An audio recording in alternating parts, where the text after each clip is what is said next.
les poulets, on ne les fait pas naître ici. Nous, on les reçoit, elles ont déjà au moins 4 semaines. C'est le minimum. C'est déjà démarré. C'est comme ça qu'on appelle dans le milieu, on va dire. Parce qu'un poussin, c'est énormément de travail. On aimerait à terme pouvoir produire, c'est beaucoup mon idée parce que lui n'est pas trop partant pour l'instant. On aimerait pouvoir produire nos propres poussins, mais c'est tout un processus parce que c'est une couveuse, c'est une chauffeuse, c'est beaucoup d'attention et à mon avis plus de personnel que pour l'instant on n'a pas. Nous on les reçoit, ils sont déjà démarrés, on les reçoit par bande de 700, qu'on les divise en 2 cabanes, 350 à peu près. Et tant qu'ils n'ont pas atteint au moins 12 semaines, ils ont un confort correct, largement correct même, je dirais. ils ont un confort, ils ont de la place, les mangeoires sont suffisantes. Passé 12 semaines, ils commencent à être un peu plus gros, donc soit on est obligé de séparer un peu les bandes et d'en envoyer plus sur le devant de l'exploitation pour qu'ils aient un peu plus de place. Puis ici, on n'est pas en label bio, on n'a pas un label bio. Mais moi, ce que je cherche, c'est pas forcément un label bio, c'est pas dire oui, je nourris mes animaux avec des trucs sans pesticides, sans OGM, sans machin. C'est logique, c'est basique. C'est basique. Moi, ce que je voudrais, c'est qu'on reconnaisse que ma ferme, elle est dans le respect de l'environnement, dans le respect de l'animal, dans la protection des choses et dans la continuité de ce qu'ont fait nos ancêtres, en fait. Alors pourquoi venir à la ferme plutôt qu'ailleurs ? Déjà parce que mes poulets sont bons. Moi je les aime beaucoup, j'en mange beaucoup.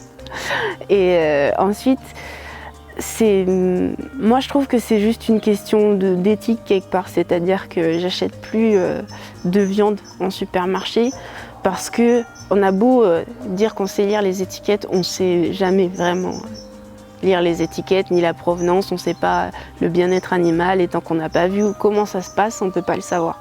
Et aujourd'hui de plus en plus on voit comment ça se passe. Et c'est compliqué. La clé de la réussite, quand on a une exploitation comme la nôtre, déjà c'est le travail. Ça, il n'y a pas de secret. C'est travailler beaucoup et longtemps, déjà. Mais comme je disais tout à l'heure, l'amour des animaux, c'est vraiment très important. C'est la base de ce qu'on peut avoir. L'entraide, on ne peut pas faire ça tout seul. Nous, on est 2, mais en réalité, on est 4. Sans nos parents... il y a beaucoup de choses qui seraient compliquées. Donc l'entraide familiale, le fait d'être soutenu par ses amis, parce que les gens qui ont un mauvais discours et qui plombent tout de suite et qui vous disent la campagne, les poules, qu'est-ce que tu vas faire? Oui, mais tout cela c'est à rayer, c'est pas la peine. Il faut des gens qui soient là avec vous, qui viennent vous voir, qui soient contents de ce que vous faites et qui soient dans le respect de votre travail. C'est important de respecter ce que vous faites et d'aimer ce que vous faites. Le souvenir le plus tendre que j'ai ici, pareil au départ quand on est arrivé, je l'ai fait changer de vie, je l'ai fait changer de métier, je lui ai dit on va élever des poulets. Je lui ai dit bon allez, maintenant t'es plus boulanger. Donc le pauvre, on va dire qu'au départ c'était un petit peu abstrait tout ça, c'était un petit peu compliqué. Et on avait l'habitude d'ouvrir et de fermer ensemble le matin. Bon, des fois, maintenant, c'est un peu moins possible, il y a toujours des choses à faire, mais à ce moment-là, tous les matins et tous les soirs, on allait ouvrir et fermer ensemble.